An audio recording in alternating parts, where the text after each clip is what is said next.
الحمد لله رب العالمين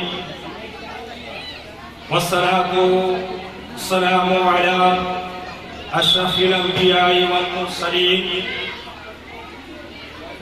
سيدنا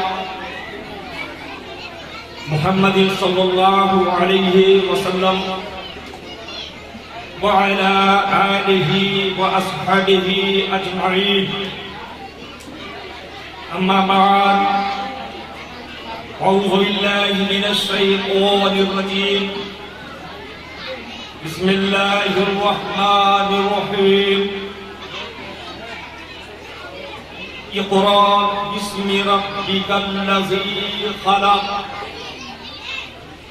صدق الله العظيم وبلغنا رسوله النبي الكريم ونحن على ذلك لمن الشاهدين والشاكرين والحمد لله رب العالمين. کیا وقت ہے اس کو 15 منٹ وقت ہو گیا. طلب العلم فریضۃ علی کل مسلم و مسلمہ. معزز سامعین کرام، آج مجھے انتہائی مسرت و شادمانی کا احساس ہو رہا ہے کہ اس چکولی شریف میں آپ کے پرائمری اسکول چکولی میں ہماری تقرری ہوئی، اپ گریڈ ہوا، مڈل اسکول میں تبدیل ہوئی. الحمدللہ آپ کے اشتیاق نے ہندی اسکول میں مجھے درس و تدریس کا کام انجام دینا پڑا. میری خواہش تھی کہ کاش میں اردو اسکول میں ہوتا تو یقیناً اردو زبان سے رغبت تھی، خواہش رکھتے تھے کہ کچھ پڑھتے اور پڑھا پاتے. لیکن افسوس کہیے یا خوش نصیبی کہیے، ہمارے چکولی کے سینکڑوں بچے اس اتکرمت مڈل اسکول میں داخلہ لیے ہوئے تھے اور بڑے شان و ادب کے ساتھ وہاں بیٹھتے تھے ڈسپلن وے میں. کہیں کسی طرح کی کوئی بات نہیں، کبھی نہیں. اگر کہیں ہوا بھی تو بڑے ان باتوں پر سیریسلی لے کر کے اور پھر آئندہ جرات نہ کرنے کا، انہیں سبق دینے کا کام کیا. الحمدللہ ہمارے سینکڑوں بچے وہاں جاتے پڑھتے. میں مزید آگے آپ کو بتاؤں کہ ابھی میں نے خطبہ مسنونہ کے بعد ایک قرآن مقدس کی مشہور و معروف آیت کریمہ تلاوت کرنے کا شرف حاصل کیا. بعدہ ایک حدیث بھی میں نے پیش کرنے کی جسارت کی.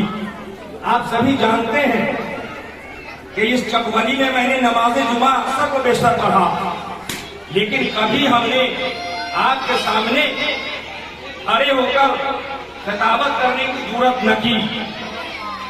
آپ کے پیش امام صاحب جو ابھی موجود ہیں، انہوں نے بھی مجھے دیکھا کہ کچھ دنوں تک ان کی موجودگی میں نے اس اسکول میں درس و تدریس کا کام انجام دیا. پھر میرا ریٹائرمنٹ ہوا، گھر گئے، طبیعت علیل ہوئی، سخت بیمار ہوئے اور ابھی بھی میری طبیعت ناساز چل رہی ہے. لیکن میں بہت ممنون و مشکور حاجی توفیق صاحب کا ہوں اور یہ آصف صاحب. ہیلو، میں نے کہا کہ میری طبیعت بھی نہ سا، ہمارا بچہ وہ بیٹھا ہوا ہے قمر رئیس، ان کی طبیعت بھی خراب، لیکن انہوں نے کہا کہ آپ جیسے بھی ہو تشریف لے آئیے، جو وہ زینت پڑھے گی. ہم نے سوچا کہ اللہ اکبر. میں نے حوصلہ بلند کرنے کا کام کیا. میں نے بچہ بیمار تھا، میں نے کہا لے چلو مجھے، اور یہ بچہ یہاں تک پہنچا دیا. اللہ کا شکر ہے جب میں یہاں آیا تو میری طبیعت خدا کہتا ہے کہ میری طبیعت اچھی ہونے لگی. اور یہ کہ انہوں نے کہا تھا کچھ آپ کو اظہار خیال کرنا تھا. پیش نظر میں آپ حضرات کے خدمت میں حاضر ہوا. اب یہ اسٹیج پر ہمارے علاقے کے مائی ناز عظیم المرتبت شخصیت کے مالک حضرت علامہ مولانا مفتی علی رضا صاحب مصباحی ابن مدد اللہ العلی والنورانی اس کانفرنس میں تشریف فرما ہے، اور ان کے بازو میں حضرت علامہ مولانا شمیم صاحب ابن مدد العلی والنورانی بھی تشریف رکھتے ہیں۔ اور یہ کہ دنیاوی اعتبار سے اس کانفرنس کے بچوں کو میتھمیٹکس اور انگلش کی تعلیم سے بھی آراستہ کیا جاتا ہے، وہ سید غلام غوث صاحب ہیں اور ان کے اسسٹنٹ بھی یہاں تشریف فرما ہیں۔ لیکن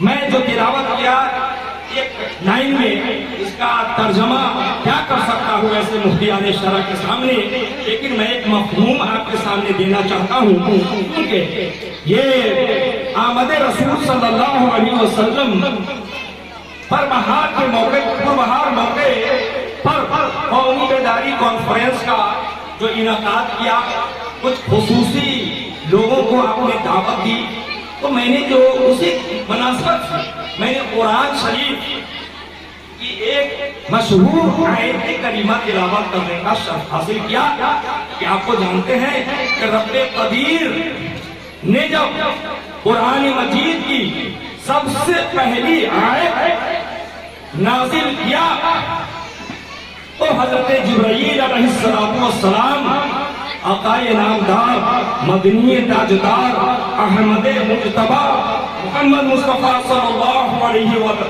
وسلم کے بارگاہ اقدس میں کیا کہا؟ پڑھو، اللہ کا حکم ہو رہا ہے، پڑھو، یہ باتیں سنتے ہیں، پڑھو اپنے رب کے نام سے جس نے تم کو پیدا کیا۔ حضرت جس نے تم کو پیدا کیا، تو اسے آپ سمجھیے کہ مکمل قرآن جو دنیا کی سب سے عمدہ، سب سے بہترین، سب سے تقدس والی اگر کتاب ہے تو وہ قرآن مجید ہے، اور اس کا پڑھنا ہم سب پر فرض ہے۔ معزز سامعین کرام، تو میں اسی تناظر میں یہ علماء کرام کے زبانی جو بات میں سنتا ہوں اس کا اظہار کرتا ہوں۔ اس ناچیز کو باقاعدہ کسی مدرسہ کے دہلیز کے اندر قدم رکھنے کا موقع نہیں ملا، لیکن یہ اللہ کا شکر ہے کہ ہمارے علاقے کے جو بھی علماء کرام ہیں، جب میں ان کو بلاتا ہوں یا ہمارے دیار میں آتے ہیں تو ان کی زیارت نصیب ہوتی ہے، ان کی زیارت نصیب ہوتی ہے۔